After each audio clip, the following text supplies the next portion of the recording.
WMC-TV, Memphis.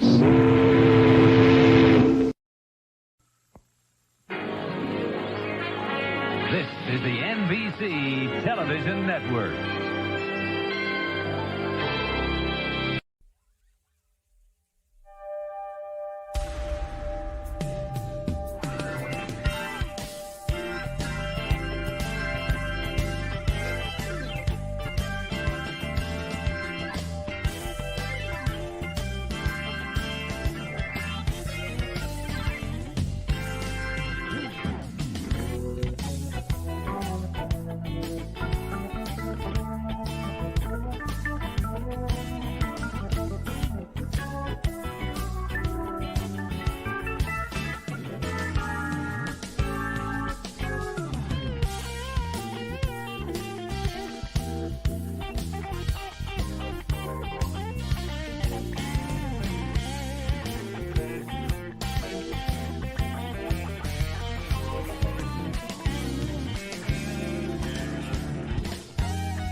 Hey, everybody, how's it going?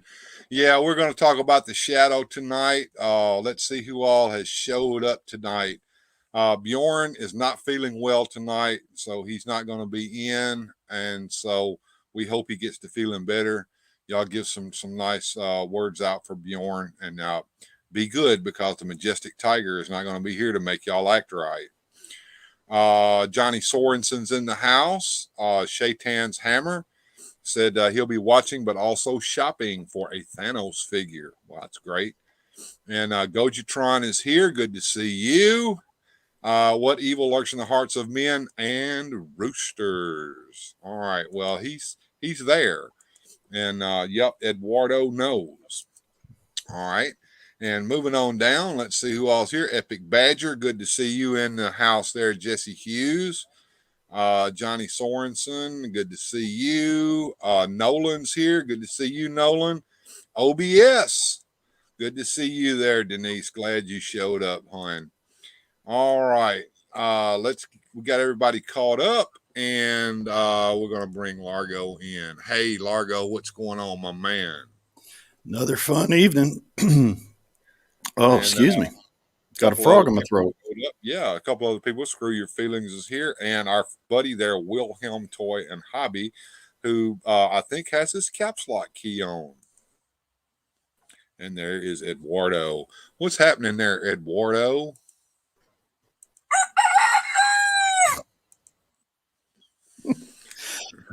All right. And Susudio showed up.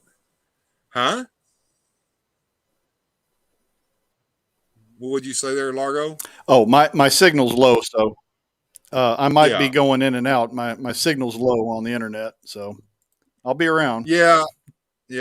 I'm hoping that my signal is cleared up, but we got the show pre-recorded, folks, and we're going to get it started here in just a second. So I'm glad everybody's here. All right, so here we get going. I'm gonna start our little slideshow here, and I hope you guys enjoy what we've got put together for you guys. And I'm going to do the promo first, and then get right on into it. Here we go.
All right.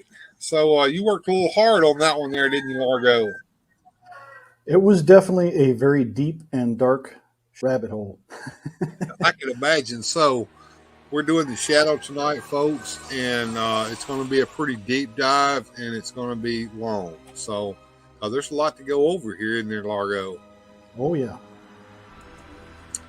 All right, so we start here with the shadow nose. The shadow is a cunning master of the night, able to melt into the shadows and strike fear into the hearts of criminals with his whispered, mocking laugh. When not cloaked in a black slouch hat and coat, the shadow poses in a variety of identities, including that of a wealthy playboy, Lamont Cranston. The shadow is helped by a cadre of agents, all of whom owe their lives and allegiance to him. The Shadow is a man of many faces. For the first half of the Shadow's tenure in the pulps, his past and true identity are ambiguous. In the Black Master and the Shadow's Shadow, the villains of both stories see the Shadow's true face and remark, the vigilante is a man of many faces, with no face of his own. It was not until the August 1937 issue, The Shadow Unmasks, that the Shadow's real name was revealed. Kit Allard. In the print adventures, the Shadow is Ken Allard, which most folks don't really realize, do they, Largo? No. Early stories explain that he was once a famed aviator and spy who worked for the Allies during World War I, known by the alias the Black Eagle or Dark Eagle. After the war, both sides wanted him dead because he knew too many secrets of both enemies and allies alike. Which leads him to Guatemala, my stomping grounds. After the war's conclusion, Allard falsifies his death by crash landing his plane in Guatemala, encountering the indigenous Xinca tribe. The Xinca see him as a supernatural being and provide him with 2 loyal aides as well as a fortune in gold. The Shadow's ring is later said to be one of 2 rings made with gemstones taken from the eyes of an idol made by the Xinca tribe. New York City. Kit Allard returns to the United States and takes up residence in New York, adopting numerous identities to acquire valuable information and conceal his true nature, recruiting a variety of agents to aid his war and crime, only a few of whom were aware of his other identities. And this one is probably his most famous identity for those who have a casual interest in the Shadow. Lamont Cranston is actually 2 men, but 1 identity. The Shadow's best-known alter ego is Lamont Cranston, a wealthy young man about town. In the pulps, Cranston is a separate character, a rich playboy who travels the world, while the Shadow uses his identity and resources in New York, first mentioned in The Shadow Laughs in 1931. The Shadow's disguise as Cranston works well because the 2 men resemble each other. In their first meeting, the Shadow threatens Cranston, saying that unless the playboy agrees to allow the aviator to use his identity when he is abroad, then Allard will simply take over the man's identity entirely having already made arrangements to begin the process, including switching signatures on various documents. Although alarmed at first, the real Lamont Cranston agrees, deciding it's better to share his resources and identity than losing them entirely. As Cranston, the Shadow often attends the Cobalt Club, an exclusive restaurant and lounge catering to the wealthy, and associates with New York City Police Commissioner Ralph Weston.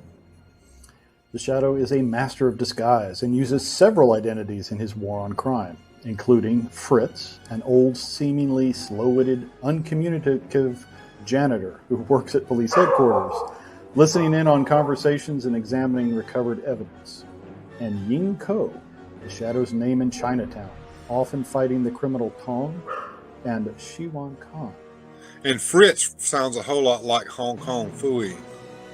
Yeah, I was thinking that when I was going through that. It's like, yeah, it was kind of like, the lowly janitor, but he's always seeing what the police are up to. Exactly. And the Shadow has tools of the trade. As the vigilante called the Shadow, Allard hunts down and often violently confronts criminals armed with a pair of modified M1911 Colt 45 caliber semi-automatic pistols. The Shadow is a marksman, expert in a variety of firearms. The Devil's Whisper. The Shadow is a master of sleight of hand and often uses magician's tricks to convince his prey that he's supernatural. One such trick is the Devil's Whisper, a chemical compound on the thumb and forefinger, causing a flash of bright flame and sharp explosion when he snaps his fingers. The Shadow uses the Devil's Whisper as a defensive weapon. Its bright flash and loud bang temporarily stuns the Shadow's opponent and allows the Shadow to take quick action. And we were talking about that earlier today. The Devil's Whisper is an actual compound that has been used for years by magicians to perform a quick flash bang at your fingertips. But if you use too much chemical, something awful might happen. If you try to use this and you don't have the formula right, you will blow your hand off. It sounds like that's not for children to use at all. No. And the Girasol ring. The mysterious Girasol ring is worn by both the Shadow and his agents. The Shadow is known for wearing this ring with a purple stone, sometimes depicted as a red stone in the cover artwork. The agents of the Shadow are sometimes depicted wearing one of the Shadow's rings. Right. Now, the agents' rings are just copies. They don't have the mystical properties of the Shadow's ring. And it is also a well-known symbol for the Shadow. In the story The Five Chameleons, the Shadow explains this to the story's heroine. This Girasol, said in a spectral voice, is the symbol of the Shadow. If you have ever known its significance, you are one. He who wears this stone, like which there is no other, is the Shadow. No matter what his guise may be, he is the Shadow. Tell none what I have told you. Later in that story, he is injured in a gun battle and lies unconscious, and the heroine is able to recognize this unknown man by the Girasol ring on his hand and offer him medical assistance. Fire opal in his Girasol ring is the Shadow's greatest possession. It is his spiritual talisman, helping him to focus his powers of hypnotism, and with it, he can create illusions and cloud men's minds, making them believe that he is invisible. And the laugh. It was a laugh of menace, of bottomless evil, and it echoes across the shadowy corridors of the years like a childhood phantom. The Phantom has complete mastery over his vocal cords, allowing him to throw his voice and produce a terrifying laugh that he uses to paralyze his enemies with fear. And this laugh was also used to great effect in the radio serials, which we'll get to later on. The Shadow and the Batman. The Shadow was created 9 years before Batman. When Bob Kane and Bill Finger first developed Batman, they patterned the character after pulp mystery men such as the Shadow. Finger then used Partners of Peril, a Shadow pulp, as the basis for Batman's debut story, The Case of the Chemical Syndicate. Finger later publicly acknowledged that, quote, "My first Batman script was a takeoff of a Shadow story," and that Batman was originally written in the style of the Pulps. This influence was further evident with the early Batman showing little remorse over killing or maiming criminals and not above using firearms. Now, a lot of people don't realize that, but yes, Batman did use firearms early on in his career. That was later changed a lot later on. And of course, there are several other Shadow homages, some from recent years I've listed here. Alan Moore has credited the Shadow as one of the key influences for the creation of V, the title character in his DC Comics miniseries, V for Vendetta. The Shadow is also one of the inspiration for Disney's 91 to 92 cartoon series, Darkwing Duck. And in 2015, video game Fallout 4 introduces a quest series centered on a character called the Silver Shroud, a masked crime-fighting detective from old world radio shows who is based largely on the Shadow.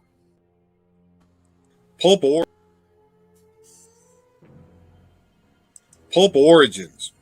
Detective Story Magazine was an American magazine published by Street and Smith from October 15, 1915 to summer 1949. That's 1,057 issues, folks. That's a lot. It was one of the first pulp magazines devoted to detective fiction and consisted of short stories and serials. And from there, he became a radio star. Pulp magazine publisher Street and Smith decided that instead of advertising their magazines on newsstands, they would try something new, radio. And in 1930, they sponsored a weekly show called The Detective Story Hour, featuring adaptations of mystery stories from their magazine of the same name. The shows were narrated by a strange and shadowy figure named, appropriately, the Shadow. The voice was done by James LaCourteau and later by Frank Reddick Jr. And you see pictures here of the two gentlemen in their shadow guises. But he was a problematic narrator. To really give the broadcast an added dimension for people to remember it by, they created this mysterious narrator that they call the Shadow. Although not an actual participant in the tales themselves, the Shadow had such a malevolent and eerie persona to him that the scheme nearly backfired. Viewers did not rush to the newsstands to get their hands on Detective Story magazine, but they were expecting the Shadow. Yep, and with considerable consternation, the publishers realized that they were having two problems. First, the potential customers were walking away empty-handed. And second, and worse, the creators did not have any form of copyright existing to protect their own creation. They didn't have much time to solve the both of their dilemmas. And their salvation came in the form of a writer named Walter Gibson. Gibson was in New York trying to work up interest in a sequel to a history of Houdini that he had done. This sometimes journalist and sometimes assistant to Houdini and other magicians was told about the new series and grew intrigued enough to head home and very quickly put together the very first Shadow series. Though it was somewhat altered in that in the editing stage, it went out largely as Gibson had drafted it. At last, the Shadow had his own magazine, and the publishers had a legal hold on the name and concept, and the readers also had a magazine to go along with the increasingly popular radio program. Walter Gibson is recognized as the creator of much of the Shadow's mythos, although his tales often conflict with the better-known radio show version. Under the pen name Maxwell Grant, Gibson wrote more than 300 novel-length Shadow stories, writing up to 10,000 words a day to satisfy public demand during the character's golden age of the 1930s and 40s. As the Shadow characters spun off into daily syndicated comic strips, monthly comic books, movies, and parlor games, Gibson went along with him, scripting many of those comic book stories and the syndicated newspaper daily, as well as serving as a consultant on the very popular Sunday night radio show. He was a busy guy. Very busy man, yeah. In contrast to the pulps, the Shadow radio drama limited the cast of major characters to just the Shadow, Commissioner Weston, and Margot Lane, the last of whom was created especially for the radio series. Margot was created because it was believed that the show had an overabundance of male characters, considering the criminals in the stories were usually male as well, and could possibly make it difficult for the audience to distinguish between the voices of so many male characters. The radio drama introduced Margot Lane, which was played by Agnes Moorehead, among others, as Cranston's love interest, crime-solving partner, and the only person who knows his identity as the Shadow. Described as Cranston's friend and companion in many episodes, the exact nature of their relationship was not explicitly stated, but Margot mentions in the first episode that she loves him and hopes he will retire the Shadow identity and operate without secrecy if the police really need his help. Many of you may recognize Miss Moorehead as a certain Bewitched character. Absolutely, and that picture over there lets me know that in her early days she was a looker too. Oh yeah. The infamous Shadow. A lot of people know this, but in 1937, Orson Welles was chosen to play the Shadow in a new radio series on the Mutual Broadcasting System. Under the terms of his contract with the sponsor Blue Coal, he would receive no on-air credit for the role. The Shadow was intended to be a mystery man unknown to all. His pay was reported to be $185 a week, a princely sum in 1937. The now famous opening lines of the Shadow radio show, "Who knows what evil," were not actually spoken by Orson Welles. Recordings of Frank Reddick's voice were used. Reddick had voiced the Shadow in the previous 4 seasons, and the mystery man was just the narrator. But in the new Orson Welles show, he's an actual character in the story. The reason for the voice substitution is twofold. First was consistency. The producer of the broadcasts wanted radio listeners to hear the same menacing tones that had become so strongly identified with the Shadow over the previous years, especially during the signature opening and closing lines of the half-hour broadcast. Try as he might, Orson Welles could never quite master the strange, sibilant laugh of the Shadow. Hence, recordings of Frank Reddick's voice were used. And the second reason was insurance. Orson Welles was notorious for his tardiness. He would often rush into the radio studio only moments before they went to air. Producers feared he might someday arrive too late to speak the opening words, so using a recording of Frank Reddick's voice not only allowed for accidental lateness, but also provided the audio familiarity producers wanted for their radio audiences. Orson Welles was the voice of the Shadow from September 1937 to October 1938. A month later, Welles gained instant notoriety for his infamous radio broadcast of War of the Worlds. That's the one he's most known for. Indeed. There were several other Shadow voices. After Welles departed the show in 1938, Bill Johnstone was chosen to replace him and voice the character for 5 seasons. Following Johnstone's departure, the Shadow was portrayed by Brett Morrison, who actually had the longest tenure with 10 years total in 2 separate runs. Grace Matthews and Agnes Moorehead, later known for her Bewitched character Endora, were the best-known voices for Margot Lane and other female characters.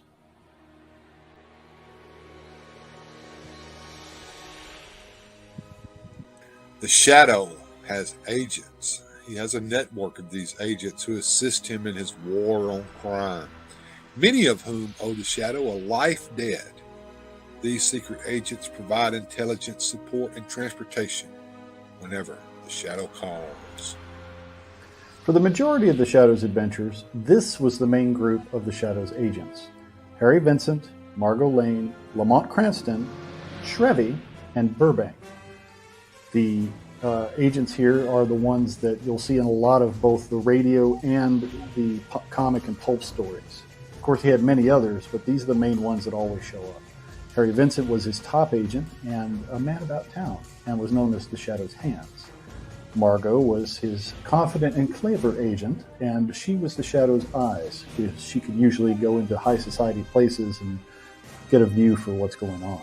Of course, Lamont himself was considered an agent of the Shadow, and other agents didn't know, with the exception of Margot, that Lamont and the Shadow were one and the same. They just thought Lamont was one of his agents. Shrevey, my favorite, ex-boxer and cabbie, is the Shadow's legs. And Burbank is the communications expert and the Shadow's ears. Harry Vincent. The first novel opens with a suicidal Vincent preparing to fling himself from a bridge. He's broke. His girlfriend has just married someone else. The Shadow intervenes, saving his life, and that begins the relationship between the Shadow and Vincent, who became one of the most active and frequently used agents. Margot Lane. She originally was just someone who caused problems, but later became useful by being utilized to mix with members of high society. In reality, she was brought in due to the popularity of the radio show. 4 years after the radio show began, the character was introduced into the pulp novels as one of the Shadow's agents. Her sudden, unexplained appearance in the pulps annoyed readers and generated a flurry of hate mail printed on the Shadow magazine's letters page. Kind of interesting because it looks as if the fans of the pulp magazine might not have been one and the same with the fans of the radio show. So there may have been two different sets of fans, perhaps. Yeah, and it was a pretty much a gentleman's club at that time in the 30s and 40s, and they didn't like the idea of a woman being an equal. But times have changed, and she's become a very popular character. Absolutely. And let's talk about your favorite character here for a minute. Moses Mo Shrevnitz, a.k.a. Shrevey. Shrevey is a cab driver from the Bronx who once ran his own taxi service when some thugs intended to kill him and take his taxi cab. Shadow saved him. He was later asked to join the Shadow's network of agents. He accepted and became the personal cab driver for the organization. His specialty is transportation. He is perhaps the shrewdest of the hackers who guided taxi cabs through the tangled traffic of New York City. He is often discreetly shuttling the Shadow's agents around town, participating in several chases and picking up suspects by any means possible. He's tough and resourceful, and he knows how to keep his mouth shut. Yeah, he's definitely one of my favorites. And Peter Boyle did a really good job. Of the modern Shadow film, he was probably my favorite character. And Shrevey's cab is a kind of a character of its own. And in the back of Shrevey's cab is a two-way radio set. It's hidden behind a panel in the rear of the front seat and is sometimes used by the Shadow to contact Agent Burbank. Mo can also hear his passengers' conversation because his cab is specially wired to make the talk of his occupants audible to the driver. He uses that when he's eavesdropping on bad guys that he's picking up for a fare. A quick getaway in Shrevey's cab has saved the Shadow's life on more than one occasion. Burbank is the most mysterious of the Shadow's agents. Very little is known about his past or his personal life. How or why he was recruited in the first place is still a riddle. Since he is quite skilled in electronics, wiretapping, and tracking information, his chief duty is central communications for the Shadow and his network of agents and gathering needed facts. Some may argue that he is the most vital person in the Shadow's organization, as he is the only agent able to report directly to the Shadow when he is in his private sanctum. This is done through a special air wire radio system. And there are numerous other agents. I've just listed some here that are notable. Clyde Burke was a newspaper reporter. He was initially paid to collect newspaper clippings for the Shadow to use in his intelligence gathering. Cliff Marsland first appeared in the 9th novel, Mobsman on the Spot. He's a man with a checkered past, known to the Shadow, and he changed his name to Clifford Marshland having spent years in Sing Sing maximum security for a crime he did not commit. He is wrongfully believed by the underworld to have murdered one or more people. He infiltrates gangs using his crooked reputation, and this is a trick that the Green Hornet is often described as having as his modus operandi, and is similar to that of Marsland. Claude Fellows is another agent. He's the only one that was ever actually killed in any of the stories. Rutledge Mann is a stockbroker who collects information, taking over for Claude Fellows after his death. He first appeared in the Double Z. After his business failed and he acquired heavy debt, he was ready to commit suicide before the Shadow, knowing about his situation, recruited him. Shadow doesn't want him to commit suicide, so he recruits him right as at their rock bottom, I guess. Yeah, and it gives them a life debt that they owe him, so keeps him loyal, I suppose. Other agents include Dr. Rupert Sayer, the Shadow's personal physician; Jericho Duke, a large, immensely strong black man; Slade Farrow, he works with the Shadow to rehabilitate criminals; Miles Crofton sometimes pilots the Shadow's auto-gyro. Shadow had an auto-gyro kind of like, I guess, Doc Savage. Mm-hmm. Hawkeye, a reformed underworld snoop who trails gangsters and other criminals; Myra Reldon, a female operative who uses the alias of Ming Duan when in Chinatown; and the infamous Dr. Roy Tam, the Shadow's contact man in Chinatown. Sab Shimono played him in the 1994 film in which he provided valuable scientific information to Lamont Cranston, believing the latter to be an agent of the Shadow. And of course, the Shadow has many villains. He faces a wide variety of enemies, ranging from kingpins and mad scientists to international spies. And as you can see from the covers, there's three of note there: the Crimson Phoenix, the Double Z, and the Cobra. But probably the most famous would be the Hand, the only recurring criminal organization he fought.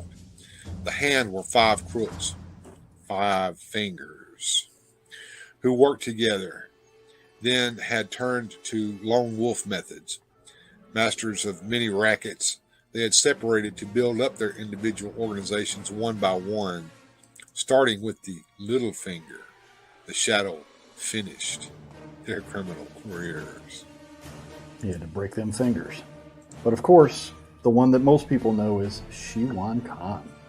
Often considered the arch nemesis of the Shadow, Shiwan Khan is a would-be conqueror who is the last living descendant of Genghis Khan, allegedly.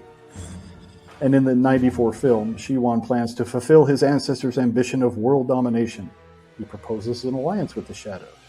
He refuses. Shadow was a commie killer.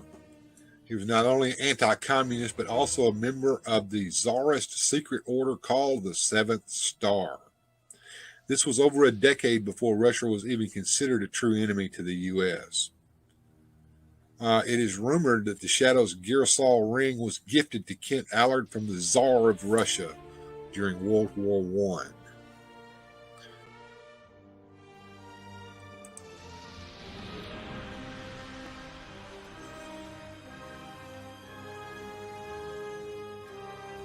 The Shadow has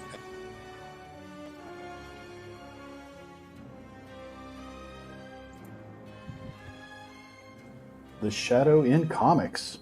First appearing in Street and Smith, Shadow Comics Volume 1, 1 through 9. And let's see, this is March of 1940 through September of 1949. There were 101 issues in that first run. To both cross-promote the Shadow and to attract a younger audience to its pulp magazines, Street and Smith published 101 issues of the comic book Shadow Comics, from Volume 1 through Volume 9. And a Shadow story led off each issue, and then the remainder of the stories were made up of strips from some of the other Street and Smith pulp heroes, including Doc Savage, who we've mentioned before. And then, of course, there's the infamous Worst Shadow Ever, done by Archie Comics in 1964 through 1965, lasting only 8 issues. During the superhero revival of the 1960s, Archie Comics published an 8-issue series under the company's Mighty Comics imprint. In the first issue, the Shadow was loosely based on the radio version, but with blonde hair. By the second issue, the character had been transformed into a campy, heavily muscled superhero in a green and blue costume. The change was not well received, totally at odds with everything that personified the classic Shadow. American Comic Book Chronicle says, Archie's incarnation is still regarded in many quarters as one of the greatest comic book misfires of the 1960s. It was awful. But then there was the return of the classic. During the mid-1970s, DC Comics published an atmospheric interpretation of the character, written by the famous Denny O'Neil and artist Michael Kaluta, in a 12-issue series from 73 to 75, attempting to be faithful to both the pulp magazine character and the radio drama character. So they kind of merged the two together. And this was the one that I most remember myself from back in the Bronze Age. And that Michael Kaluta artwork is just beautiful. It is. And, of course, we couldn't talk about Denny O'Neil without talking about some classic Batman. The Shadow also appeared in DC's Batman number 253 in 1973, in which Batman teams with an aging Shadow and calls the famous crime fighter his biggest inspiration. In Batman 259 in 74, Batman again meets with the Shadow, and we learn that in the past, the Shadow saved Bruce Wayne's life when the future Batman was a boy, and that the Shadow knows Batman's secret identity. But of course, he assures Batman that the secret is safe with him. And those look like some issues I'd like to get my hands on and put in my collection. They look beautiful. Yeah. And then, of course, let's go to the ultra-violent interpretation done by Howard Chaykin. I also remember this quite well. In 1986, Howard Chaykin developed a 4-issue miniseries, The Shadow, Blood, and Judgment, which brought the Shadow to modern-day New York City. While initially successful, this version proved unpopular with traditional Shadow fans because it depicted the Shadow using 2 Uzi submachine guns, as well as featuring a strong strain of black comedy and extreme violence throughout. But then again, this was Howard Chaykin's signature card, if you will. Yeah, it was very bloody. But then a return to form, we get a more classic version in The Shadow Strikes. From 89 to 92, DC published a new Shadow comic book series, The Shadow Strikes, written by Gerard Jones and Eduardo Barreto. This series was set in the 1930s and returned the Shadow to his pulp origins. During its run, it featured the Shadow's first ever team-up with Doc Savage. When Shadow's right holder, Condé Nast, increased its licensing fee, DC concluded the series after 31 issues and 1 annual.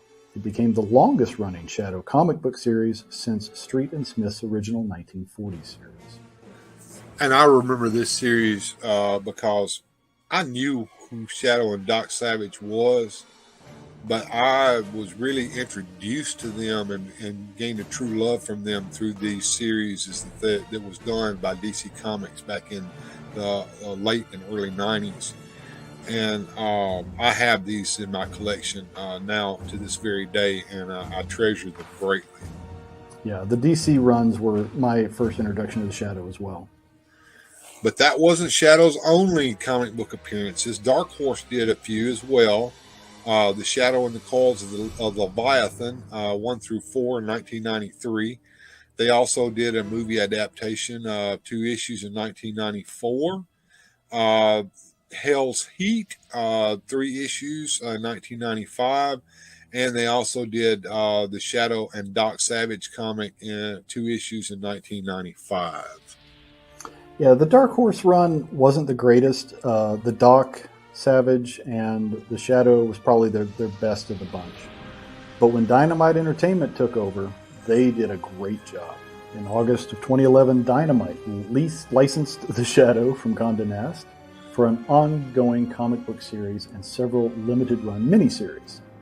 His first ongoing series was written by Garth Ennis and illustrated by Aaron Campbell, and it is really good.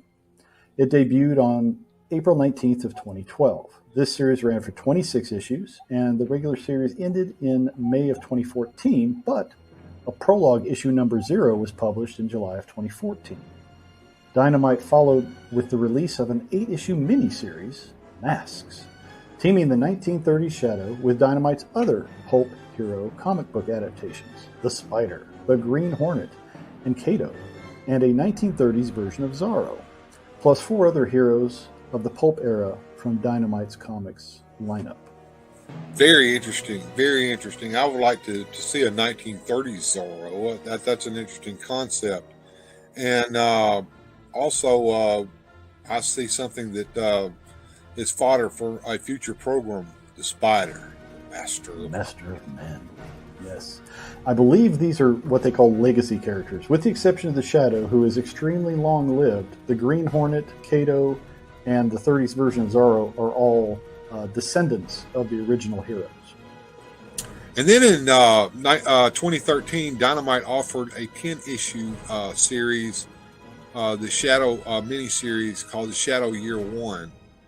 This series offers the best interpretation of the Shadow's origins and backstory. And you were telling me a little bit about this earlier. Kind of expound on this just slightly a little bit there, Largo. Yeah, it's a great read. This one I would probably recommend the most if you're looking for a great all-in-one inclusive interpretation of the Shadow, because it takes the best parts of the radio show, the best part of the previous comics and films and everything else, and kind of clarifies it, because it's kind of muddled. There's different versions of the Shadow from different interpretations. This one says, well, let's figure it out. The art is superb, as you can tell from these covers. And it was somewhere around, I think, issue number 7, where he really goes into the details of his true origin, as he's having some pillow talk with his lover, Margot Lane. He goes through the details of the ring and its origins, how he uses the ring, as well as why he chose the identity of Lamont Cranston over his own as Kent Allard. Talks about his time in the war and what led him to become the living Shadow that he is. So definitely, it's a very good read. I'm going to have to look for that one myself. And then, of course, Shadow was interpreted in films, adapted in several short films and movies. The Shadow film shorts from 1931 to 1932 is a series of 6 film shorts based on the popular Detective Story Hour radio program narrated by the Shadow. These shorts featured the voice of Frank Reddick Jr., who portrayed the Shadow in the radio program. Yeah, these were kind of peculiar because just like with the original radio program, the Shadow doesn't actually appear in any of the stories. He's just the narrator. But then we get the double feature of The Shadow Strikes and International Crime in 37 and 38, starring Rod LaRock. What a name. In the title role, Lamont Cranston, and that is correct. His name was spelled this way in both the opening credits and in a newspaper article in the film. He assumes the secret identity of the Shadow in order to thwart an attempted robbery at an attorney's office. Both The Shadow Strikes and its sequel, International Crime, were released by Grand National Pictures. And International Crime in 38, LaRoque returns to his his same version, but this time he's actually called Lamont Cranston. They got it right, and they corrected the misspelling from the previous film. He's an amateur criminologist and detective who uses the name of the Shadow as a radio gimmick. Interesting. And then in 1940, a 15-chapter movie serial was produced by Columbia Pictures, starring Victor Jory, and it premiered in theaters in 1940. The serial's villain, the Black Tiger, is a criminal mastermind who sabotages the rail lines and factories across the United States. Lamont Cranston must become the shadowy alter ego in order to unmask the criminal and halt his fiendish crime spree. As the Shadow, Jory wears an all-black suit and cloak as well as a black bandana that helps conceal his facial features. Yeah, now that one is classic cliffhanger fare. That's the kind of stuff that I really enjoy, is those old cliffhangers. Absolutely. And then later, we get the Shadow B movies. These are stinkers, but they're worth noting just because if you like some good camp, they're worth a watch. The Shadow Returns, Behind the Mask, and The Missing Lady, all from 1946. These low budget motion picture were done by Monogram Pictures, and they produced the trio of quickie Shadow B movie features in 46, starring Kane Richmond. Richmond's Shadow wore all black, including a trench coat, a wide brimmed fedora, and a full face mask similar to the type worn by the movie serial hero of the time, the Masked Marvel, instead of the character's signature black cape with a red lining and a red scarf. Yeah, you might skip these. And then, of course, a lot of people may remember this one. I do. The Shadow, 1994. The character was adapted once again into a feature film starring Alec Baldwin as Lamont Cranston and Penelope Ann Miller as Margot Lane, with John Lane playing the recurring Asian villain whom from the pulp series Shirwan Khan, who claims to be a direct descendant of Genghis Khan. The film combines elements of the Shadow pulp novels and comic books. The film also displays a first, Cranston's ability to conjure the illusion of a false face whenever he is in his guise as the Shadow, giving him an appearance similar to the character's physical portrayal in the pulp magazines and comics. The film was financially and critically unsuccessful. Yeah, it wasn't terrible, but it wasn't great. There were scenes that were really good. They tried, and it had a decent cast, but the storyline was not great. And it is worth watching, though, and I do have this one in my collection, and it produced a nice little series of toys. Yeah, the toys were cool. And that kind of brings us to the end of our slideshow. So maybe we need to get down into the chat there and see what everybody's talking about there, and bring our live versions back up. Who knows? The Shadow knows. The weed of crime bears bitter fruit. Crime never pays.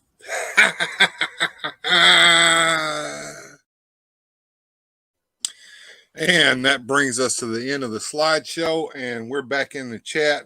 And I want to bring in a special guest that will join us on the panel for the rest of the show. Everybody, welcome Sir Clifton, who has his own YouTube channel now called Eternian Ellipse. Hey, Sir Clifton, how's it going there, man? Man, it's going good. Man, that was awesome learning about the Shadow like that. Really good stuff. Thanks. It was a cool character. I had a lot of fun delving into the rabbit hole there. It was a long one, and I was kind of surprised at how actual long that it ended up being. And I spent most of the day, Friday and Saturday, today, getting this all ready for us. I had to do a lot of editing on Friday night to get those into 10-minute chunks that I could put up here on StreamYard. So it was kind of nice. And Johnny Sorensen's talking about Alec Baldwin's current gun predicament. That is kind of ironic. Epic Badger said, I would love if the live portion was also pre-recorded. Okay, man. All right. And we got OBS saying she had seen the movie but couldn't remember who stars and don't really remember it. It's not a forgettable movie, but I wasn't pleased with the Shadow's origin in that. I didn't like that part. But other than that, it kind of combines some of the serial elements with the pulp elements. Most people are aware of the Shadow, but they're not aware of anything other than the Lamont Cranston identity. Yeah. Yeah, I think the biggest shortfall with the 94 Shadow was the fact that they kind of underpowered the Shadow and they overpowered Margot. They kind of made a Mary Sue out of her. And I didn't care for that part. Yeah. And OBS was saying earlier that they even wokeified things back then, and I've responded. There's nothing new under the sun. Everything that's happened will happen again. To quote Battlestar Galactica.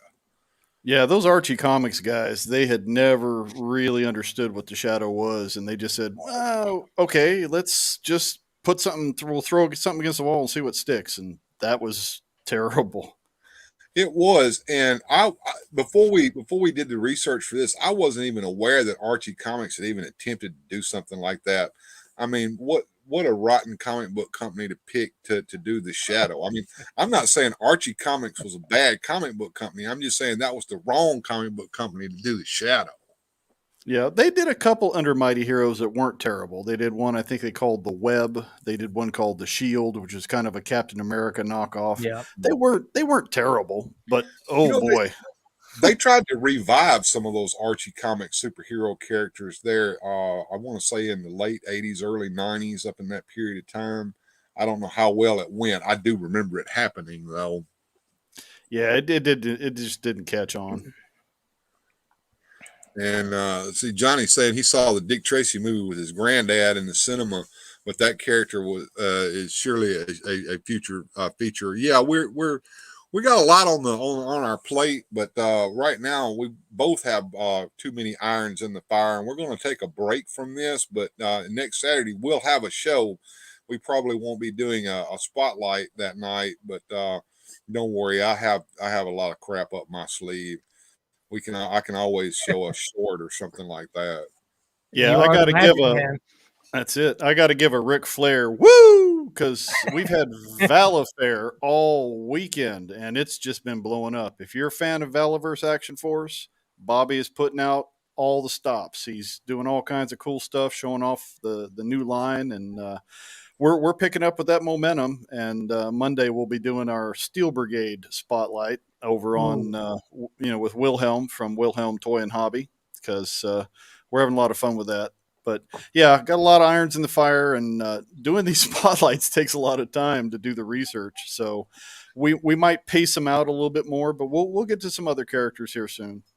Absolutely. And Sir Clifton, did you enjoy today's show, and or were you aware of all the depth of the Shadow as a character?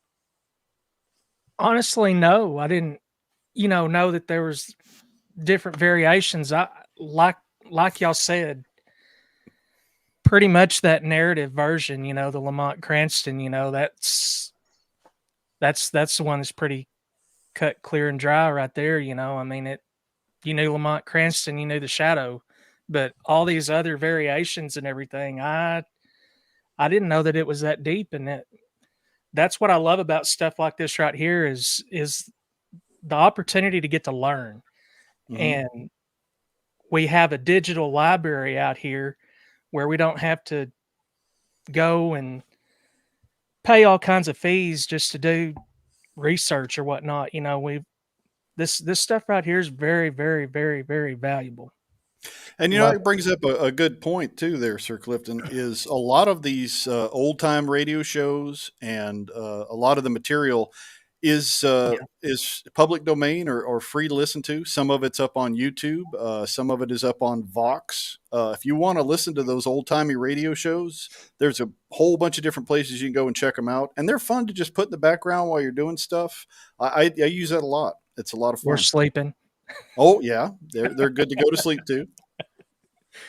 Absolutely. And like you said, the internet, a lot of this material is available for free. The Internet Archive is another great spot to find some of this stuff.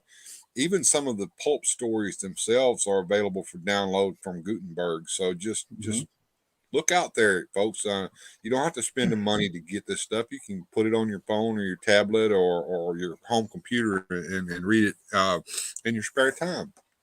Yeah, and to give a shout out to our buddy Johnny, Johnny Sorensen has a really good blog that he does about Batman. If you want to know about the lore of the Bat, he's your man. Ooh. So definitely check that out.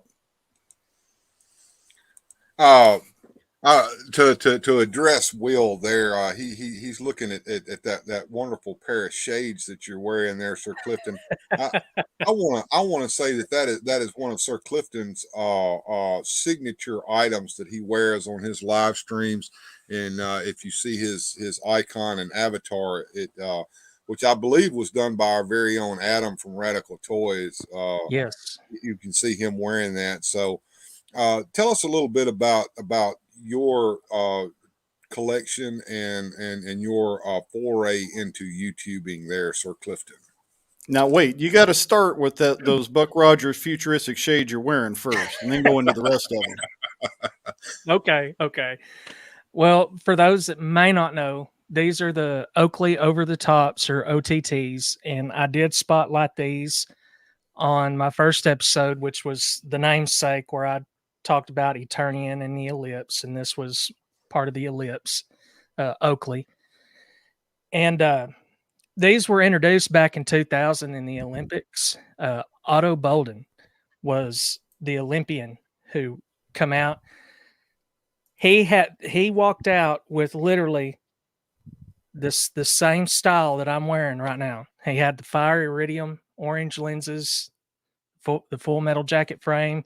The plastic is a special plastic that Oakley made, that the owner, James Jim Jannard,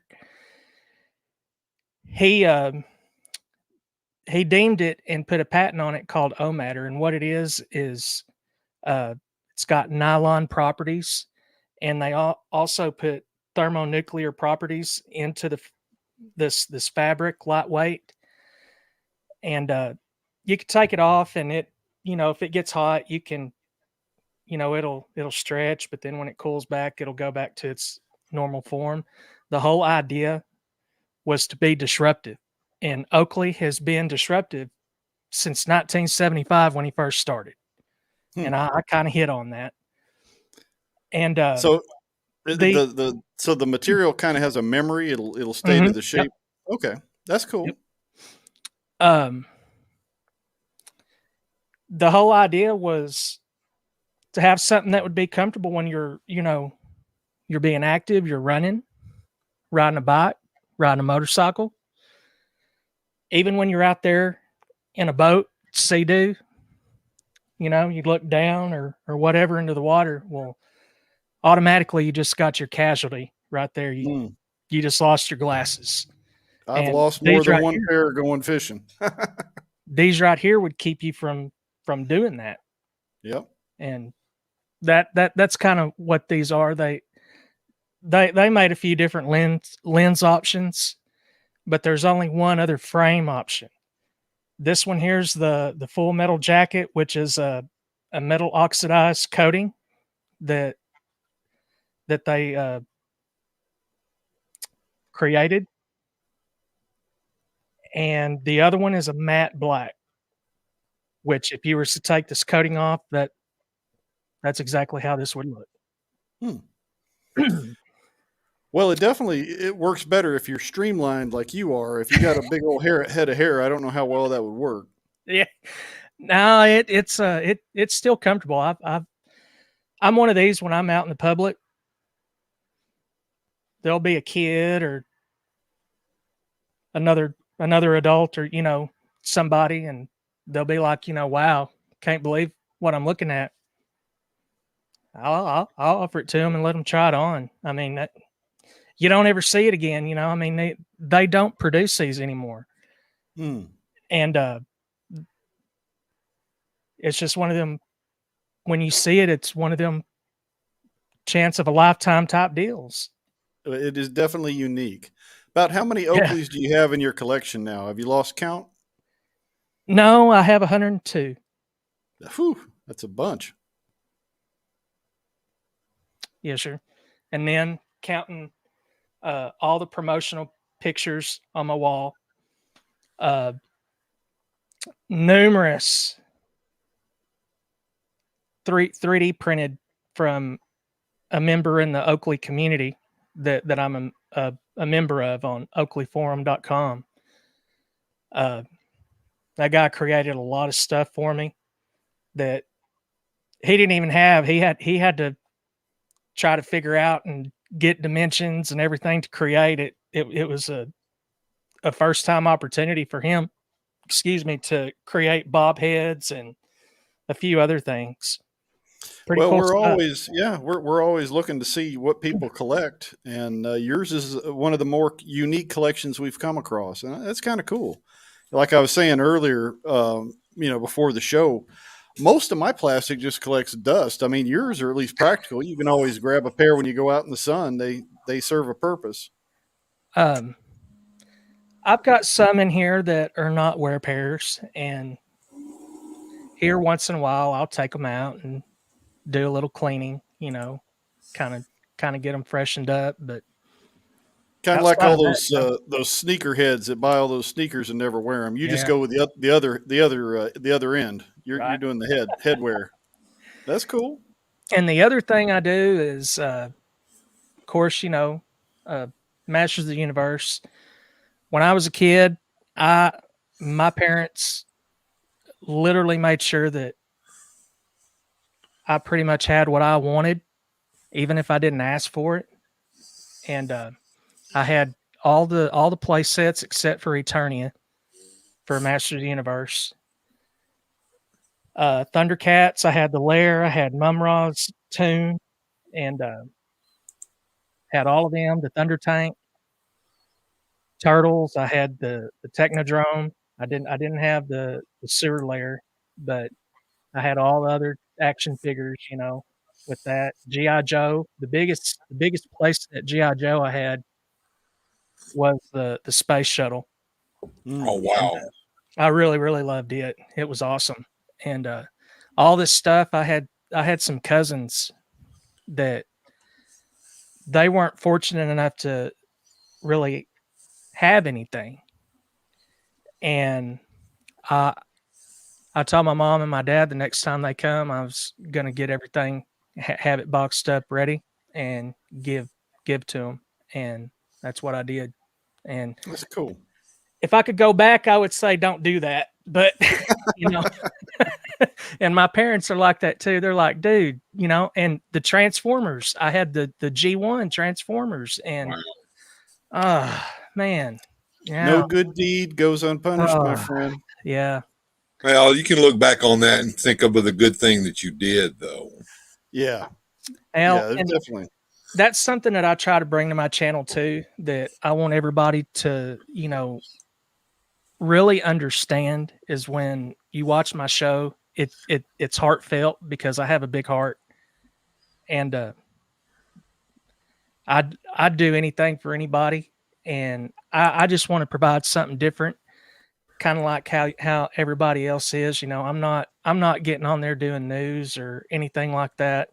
I'm just trying to do my own thing and talk about things that don't get talked about. Oakley, Mhm. there's a lot of things about Oakley that nobody really knows, and even the person that runs the Oakley Forum website, he said he has not found anybody on YouTube that is talking about Oakley, and he's really really appreciated it. And you know, it it's cool stuff. Now, can you tell us a little bit about the charitable work that Oakley does with, some of their foundations they work with and whatnot? Yes, I can.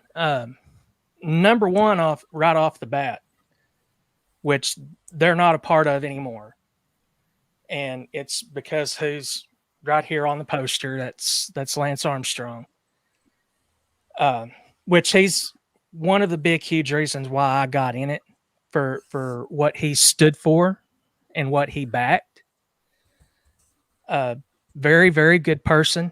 You would not find anybody that would be any kinder and more generous to do something for a whole bunch of people that have cancer. He created the Live Strong Foundation, and all the proceeds would go to people that needed help. And Right. And it's my fair to mention that even with all the brouhaha that came up around Lance, that had nothing to do with the Live Strong Foundation. They were no, doing some good charitable work for yes, cancer. my grandparents died 1986 on my mom's birthday, um, October 8th, my grandfather died, her dad. He smoked. My granny, she died 1995. Both of them always said that they would live at least to see me graduate high school. Neither one of them made it. My granny never smoked a cigarette in her life. Very, very religious person. If I could find anybody on earth that was deemed to do anything right, and anybody in this town that I live in would back it 100%. She was a real good person, and it's just one of them deals. Whenever he started the Live Strong Foundation, I had bought my first pair through them. All the proceeds went to Live Strong. Oakley did not get a dime.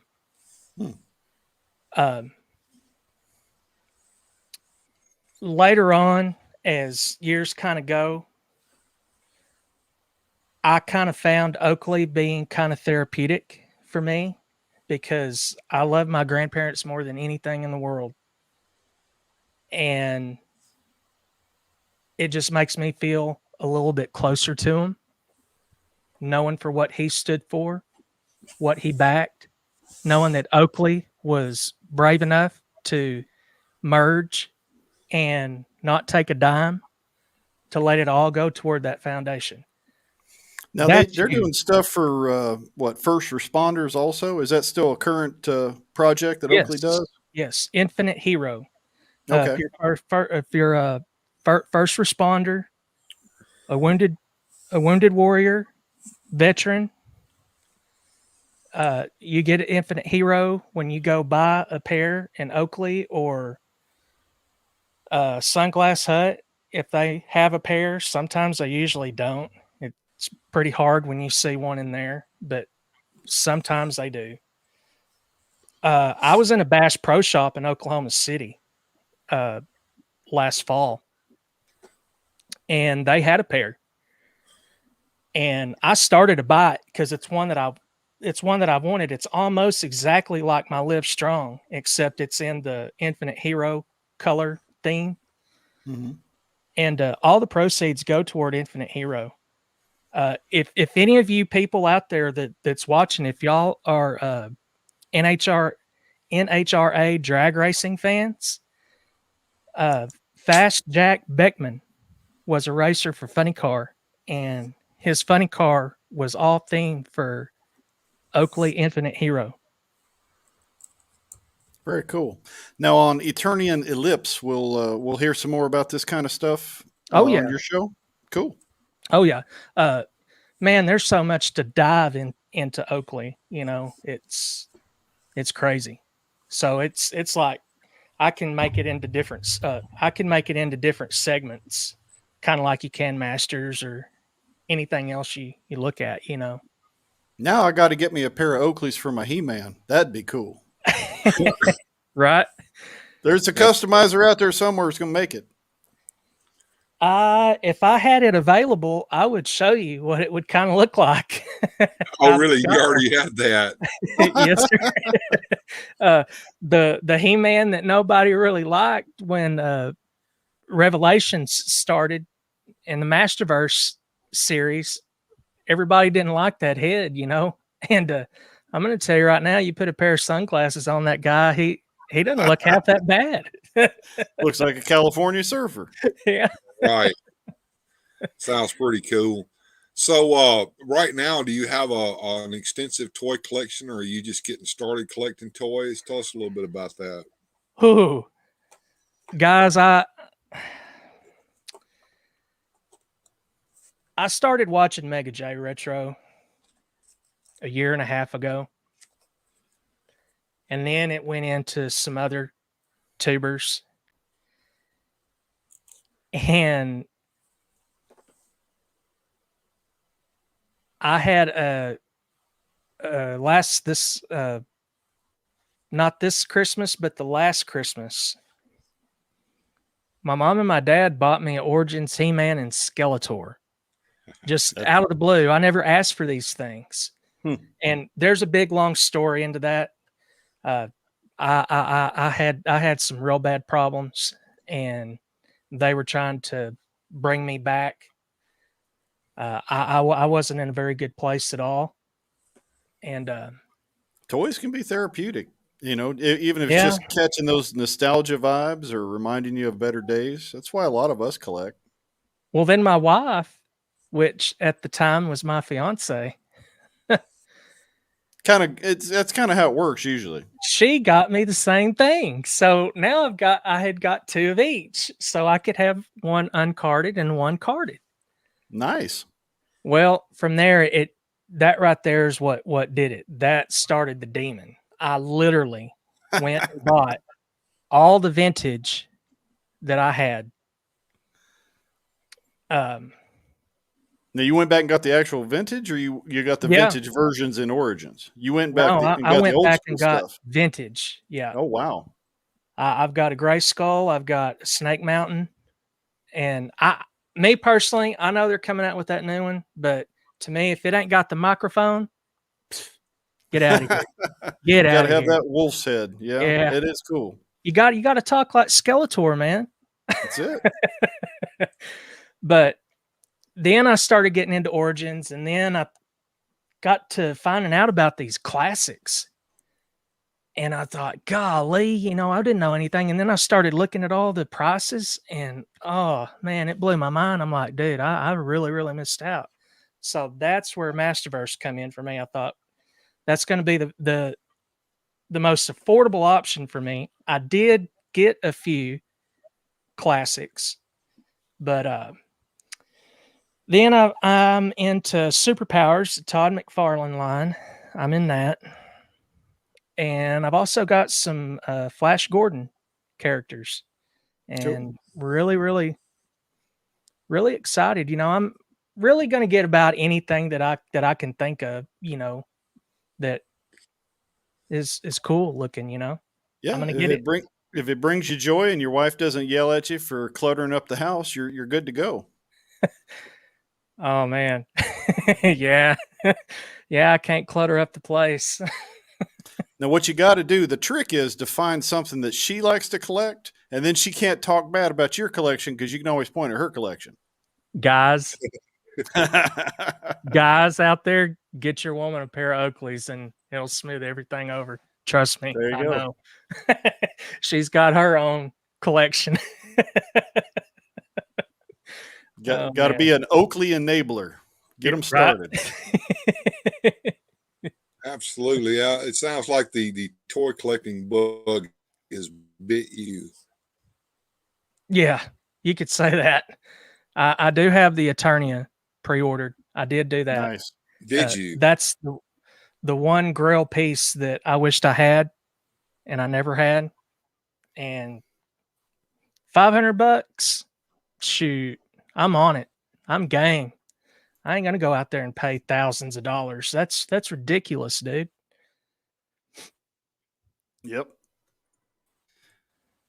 Yeah, Yeah. it's nice that they're offering some good stuff out there, and it's not costing you an arm and a leg to get some of these newer designs. And it looks like they're making some improvements because with the original Eternia, the rail system gets a little fragile because the plastic wasn't made to last forever. So it's nice that they're putting a new one out there.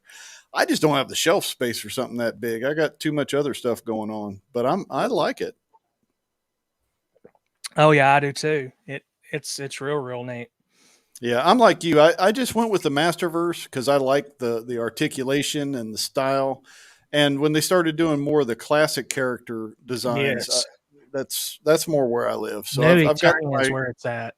I've got the core group that I like, and they fill up a shelf, and I'm happy. I don't need all of them. I got to kind of Right. cherry pick because I got to leave room for Action Force, and they've already taken over 3 shelves. Yeah, sure. I did get lucky, and it was just luck of the draw. Right place, right time. I did snag a Super 7 Snake Mountain Ooh, for a very, very good price. Those are Not what really, it's for yeah. right I was, now. I was gonna say they're really hard to get a hold of at a decent Yeah. price. You did good. It was a fellow that lives in Lubbock. Okay. Yeah, I had the misfortune of spending some time in Midland for a while. That was pretty miserable. It was hot, real Yeah. hot. I prefer Corpus Christi if I'm gonna be in Texas. Yeah, I'm here in the Panhandle, and Oh, okay. I call it the armpit of hell because man, it's hot all the time, dude. Oh It yeah. wind blows. It seems like the wind blows more now than any other time I could ever remember. You don't even get a calm day, No, and then all the dust it kicks up too. That's worse. The little dust man. devils are everywhere. Can't keep a car clean. No, it's pretty bad when you're considering a 20-mile-an-hour wind day normal. No, that's really not normal. And Oakleys are good for dust protection as well, right? There you go. Yes, sir. As long as as long as you clean them properly, and there is a certain way to clean these things, and that's something that I'll get into on the channel. There's a whole layout deal. It's don't get no Windex or sprayway cleaner or anything like that and spray on it. No, it's a little bit more lengthy of a process than that. Yeah, Bill and I both wear prescription eyewear, and I'm sure Bill has the same thing. They always yell at me, "Don't clean them with just whatever. Clean them Right. right, or you'll scratch a lens." Uh, Yeah, and uh, of course, when I went and got these glasses, you know how the optometrist eye shop tries to upsell you to get the scratch resistant lenses and all that. I got the Yes. cheapest lenses I could get, and of course, I work in a horrible environment, so uh, I just didn't want to spend a whole lot of money on glasses. And I think when I buy my next pair, I'm going to get a pair that look more like yours, Largo, that have the safety lenses in them. that's a good idea, especially where you work around all that machinery. Yeah, these have that scratch resistant and all that. I don't have the color changing because I just wear a regular pair of prescription sunglasses. I prefer that than the ones that change because they never do right. When you go inside, they want to be dark. You go outside, it takes a while to change. So I just have two pair. But Mm. yeah, I like And that's those. another thing that I'll get into. Oakley makes different lens technology. It's Hmm. not just a lens. There's technology in it. And one of the things I'll hit on right now, you're talking about mention the element. They have a hydrophobic lens coating that you can put on these. I got a And hydrophobic dog. Every time I try to give her a bath, she runs. it the water, it won't even spot up. It it Wow. it'll it'll it'll just literally just flow and go right off. Now, do they It's make amazing. prescription lenses too, or they just put Yes. clip-ons or something? They do. Okay. Yes, yeah, yeah, you can get certain lenses, in certain different frames that they have available. You can get your prescription for sunglass. Sure can. I might have to get me a pair of those for my internet just so I can be styling, have my prescription Oakleys and my cool hat, and I'll be Yep. styling all Hey, day. There you go. There you go. that's right. Uh, tonight, Largo's wearing his ball hat instead of his signature cowboy hat that we usually see him wearing. But yeah, that would be kind of cool. You and that cowboy hat with the Oakley sunglasses on. That looked pretty cool. Yeah, might be a little bit too much. I mean, I like the hat, but it's kind of a signature for my channel. But I don't usually wear it indoors. I wear it because I live in a place where there's sun, so it's a practical reason for it. Hmm. And Sir Clifton, you've gotten started with the YouTube channel. Can you tell us about how it has been so far trying to get started YouTubing? Well, when I first started, I thought I had everything. It's hard, guys. You think it's one thing and you run into another. I mean, I thought I was having camera issues, mic issues, and internet issues, and all of a sudden, uh, I've been talking with Radical Toys, and we thought we had everything, ready to go. We did some test runs, everything went good, and next thing you know, I go on Oz's show last Saturday. Golly, I started going stuttering, lagging, and everything, and oh man, that just broke my heart, guys. Oh, I'm going to let, tell you how. let me tell you right now. Don't fret that. That happened to me tonight. I went on Oz's show, and Yeah, I had to come back 2 or 3 times because of that. And a lot of that is pure processing power in the machine. And Yep. that's Well, what yeah, it is. with Bill and I, sometimes it's the luck of the draw too. If we get internet gremlins, they just they'll act up, and we just never know. So it's a crapshoot. He stayed up after that show. He stayed up with me. It was midnight, and when we finally figured out what the problem was, mm-hmm. it was 6 a.m. Sunday morning for him in Canada, and it was 4 a.m. here for me in Texas. All it was the other laptop I was on had a bad outdate. I say bad, it's really outdated processor is what it is. Mm-hmm. And it just couldn't sustain and hold the capabilities. So I got on this other one that I'm on, and it has a better processor. And so, all this money that I put into camera, which I do love this one because it zooms in and out and all that. I love that. But man, it was right literally under my nose the whole time. It was a processor. So yeah, it's pretty tedious. Yeah, Bill and I got the old school. If we want to zoom in, we go this. And we just lean back. Right. That Hey, do you works. remember that show Zoom Remote in if we Control? want to. Come on When now. it would do that 3D. I remember that show. Uh, They Count do- Floyd, Count Floyd's 3D horror show. What was it? John Candy came on there, and Oh he yeah. was the speaker of the House, Tip O'Neill's House of Horrors. yeah. I would take the pen Yeah. and sign the bill. That's awesome stuff, man. Yeah, you just got to have fun with it. I think the Yes, best advice I had when I got started doing this was from our buddy Grindhead Jim. He said, just do the show that you would like to watch, and maybe other people like to watch it too. And if they don't, who cares? As long as you're having fun, do it. That's it. Al, I'm going to be up front. I'm going to be up front with everybody and honest, and I'm not going to give any kind of hidden message or a make believe click, and find out it ain't even what you're clicking to. I want everybody to have that hospitality that I've been raised and grew up around family.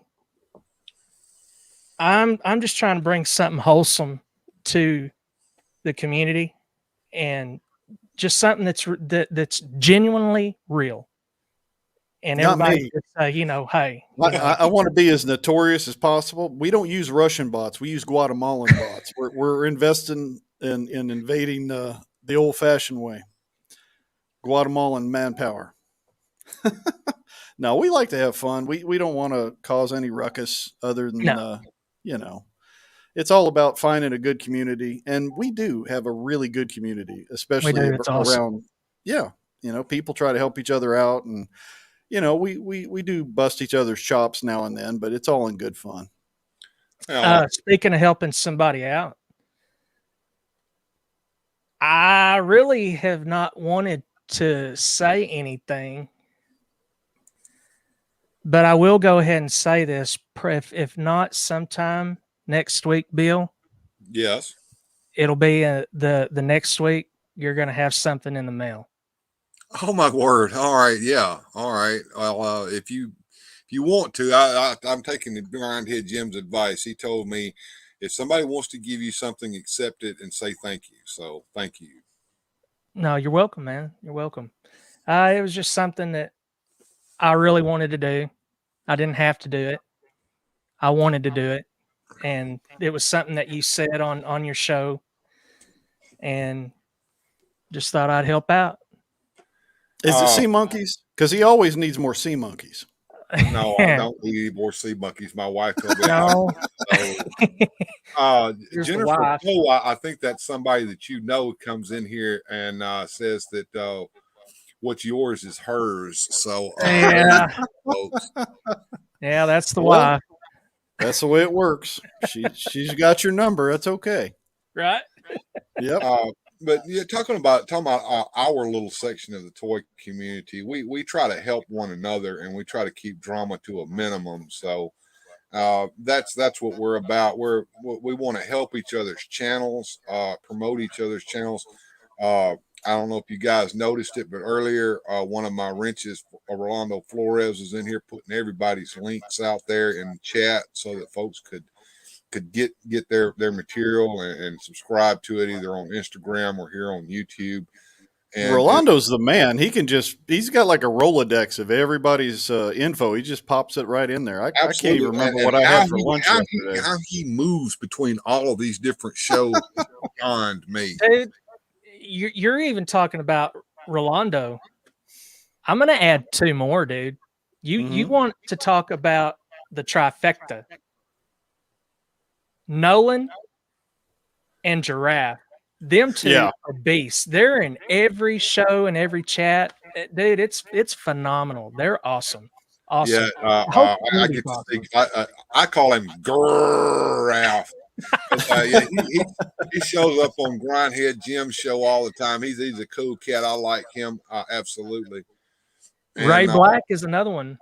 Mm-hmm. yeah, I mean, and what really gets me, and I'm surprised he hadn't shown up tonight, is Zazel will show up just out of the blue as soon as you start a live stream and come in and say hey to everybody and give you Oh some yeah. like. Right? Yeah, Don't that's say his another one. name. He'll show Yeah, up. he'll show. He's probably watching and show up. Absolutely. And Gojitron agrees that Rolando is the link master. Absolutely. It's And impressive. he is. He was over there on and this was early on a Sunday morning too. He was over there on Super John's Super Awesome Geek Show throwing out the links. And I just had to shout him out. I said, I got to shout out Rolando Flores. And damned if he didn't show up on my show at noon. I went ahead and wrenched his ass just as quick as I could because I knew he would do the same for me. And I thank you so much, Rolando. You're a good guy. That's it. It's That's like that's awesome Johnny stuff. said earlier in the chat. He's like, if you can dodge a wrench from Bill, you can dodge a ball. Absolutely. And I throw them wrenches out there. I believe it or not, I know Patches that O'Houlihan. yeah, That's it. when you look through the chat, you see all these wrenches, and a lot of them are Patreons of mine that I know very personally, and they do a really really good job. And my head wrench is not here tonight, and that's Bjorn. He's not feeling well, and we hope he's going to get better. Yes, get better, Bjorn. Yeah. We just kind of hang a good time over here. I think that's what I'm going to do tomorrow. Not well. Actually, I can't do it tomorrow. I got to go to a meeting tomorrow. I'm not going to be able to do tomorrow's show. And but next Sunday week when we have that show, I think I'm going to do just to start. And I'll call. I bet you can't say that 5 times fast. No. You're spinning out a little bit, Bill, but I think we understand that you're gonna not tomorrow, but next week you'll be doing something casual. Yeah, it's just pull out the toys and just hang out and just have a good just toy talk like we used to back in the Yeah. beginning days. Nothing wrong with that. No, Yeah. nothing wrong. That's what kind of pulled us all together originally was the coof came around and everybody's stuck in the house, and then Yeah. I started And watching retro blasting and analog toys, and then they did the Iconicon where they brought a whole bunch of channels together, and it was just really cool to see all these different toy aficionados out there that I know, it's had mind some neat blowing. stuff. Yeah. There's too much good stuff. I can't keep up with all of it. I try to jump around in the chats as I can, but there's only so many hours in the day, and I got dogs to feed and a wife to keep happy, and yeah, you know how Well, that goes. I'm gonna tell you, Nolan and Giraffe, man, they know how to stop time because They're in just about every one of them, so it's phenomenal. Yeah, I'm gonna have to talk to those guys, see what Yeah, kind of trick they're doing, because that's a neat one. yeah, it really is. I'm envious of guys that are able to do that, because I work in a manufacturing plant, and I have to get up at 4 a.m. in the morning, be at work before 6 o'clock. I usually get there at 5:30 and turn the lights on and get things started. But Wow. and then when I get home, I'm exhausted. And then Largo can tell you, a lot of times I'll just come in and sit in the chair and watch a little bit of YouTube, and then go to sleep watching it, and then wake up and damn, it's time to go to bed. So Yep. Now, you see, I'm you're the opposite. I'm a night owl. I'm going to bed at 4, and you're getting up. So yeah. So the my time is the weekend. I wish I had more time to cut a few videos. I cut one earlier on this week on the Point Dread playset that I have over here. I want to get Wow. one ready for Snake Mountain. I want to showcase the vintage set that I have and talk about the history of that set. But I'm going to sit on that, and I'm going to release it around the time that the Origin Snake Mountain hits. And I hope that hits in such a way that everybody who wants one can get one. I really do.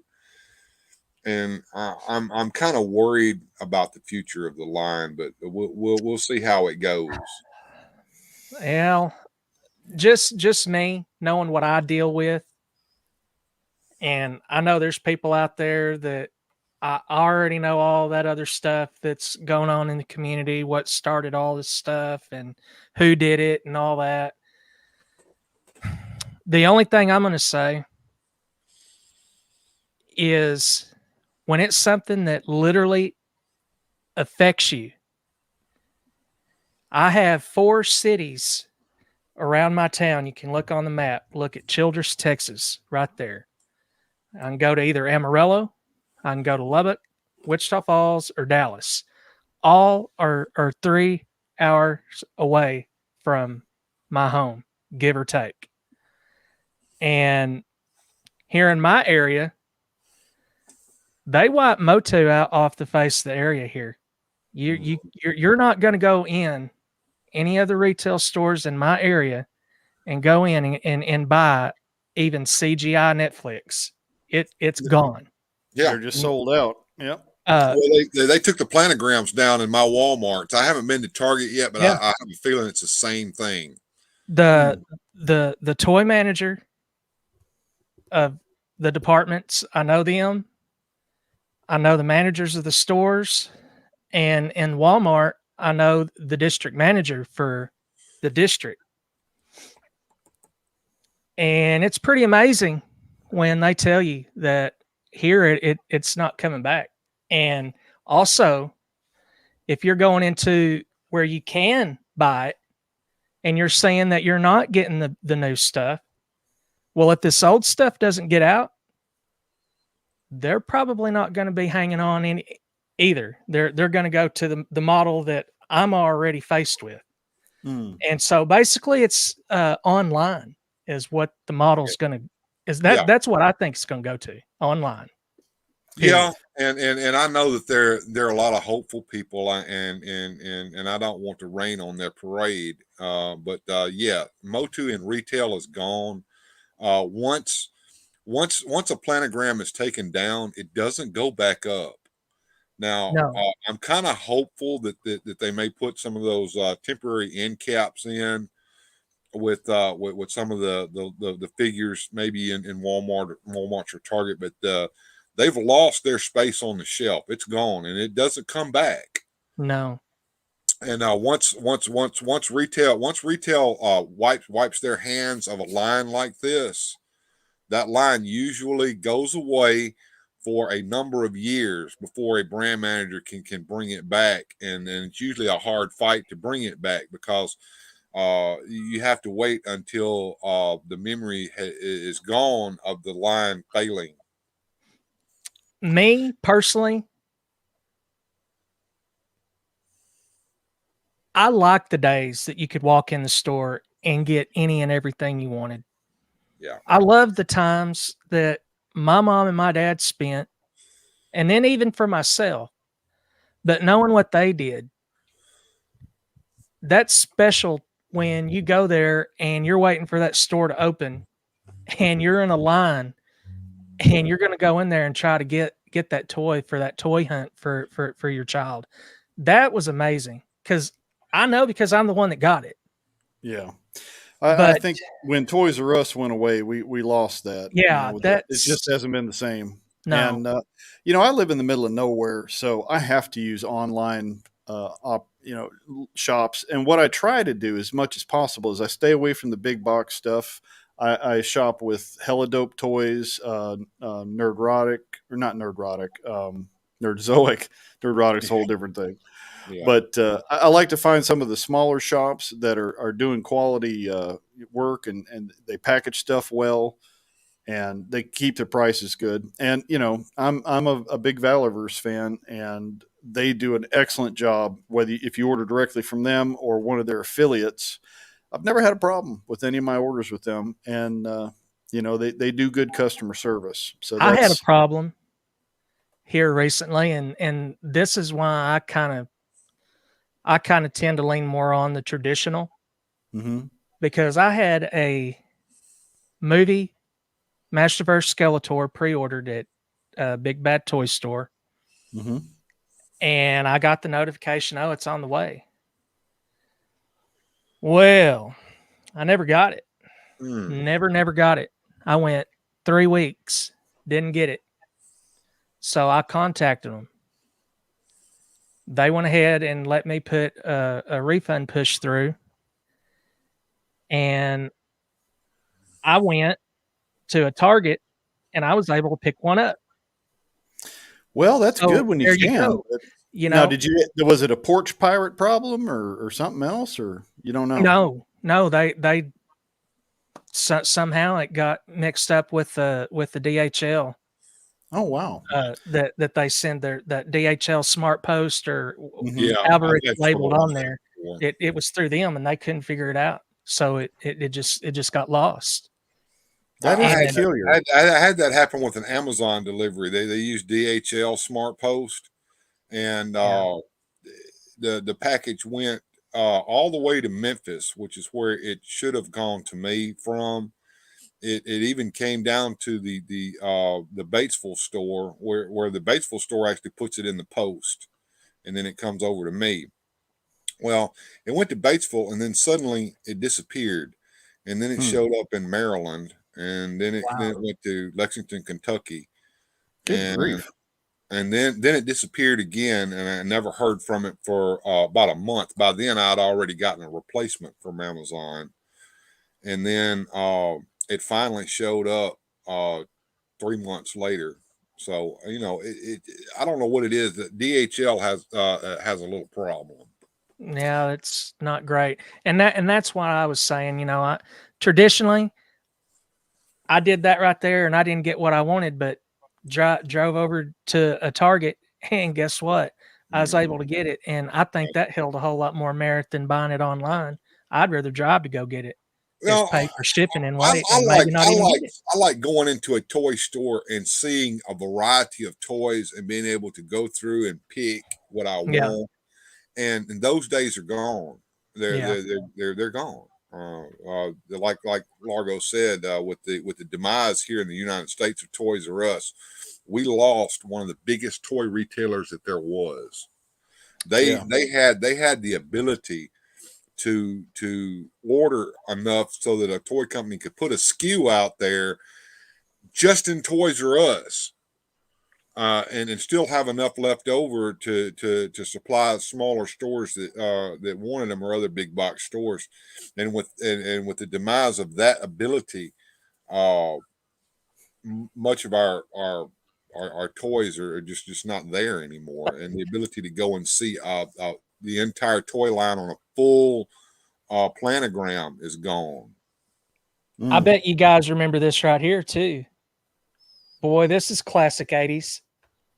You would have got a book thicker than that, and it would have been Sears Yep. or some other catalog. And man, you get back there and golly, you could just look at the toys that you could go get and then go to Hmm. your Sears and go Yep. get it or whatnot. You know, Every year golly, we had the Sears Wish Book and the Montgomery Ward for a long time before Monkey heck yeah, Ward's went away. And that was man, that was like the whole Thanksgiving to Christmas. It was right. circling stuff and looking at stuff in those catalogs and Absolutely. The Even Sears the video Roebuck games was in catalog there. and the J.C. Penney. I remember J.C. yep. Penney. Yeah, Well, I liked the J.C. Penney because it had a nice lingerie section, and I was getting curious. Okay, yeah, I can remember those days. You thought you were getting away with something looking at yeah, girls' That's underwear right. back. That's it.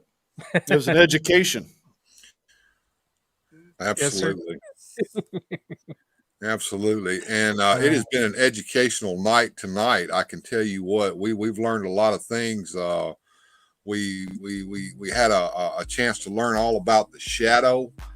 We had a good chat here with Sir Clifton, and just learned a lot about Oakley sunglasses, a lot of things that I never knew.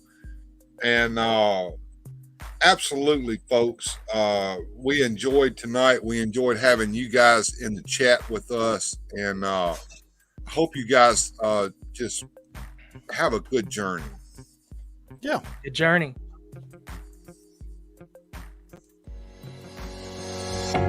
Special thanks to these supporters on Patreon. Without your help, these adventures would not be possible.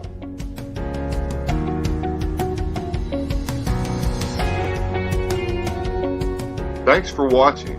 If you enjoyed today's adventure, please hit like and subscribe and share the video.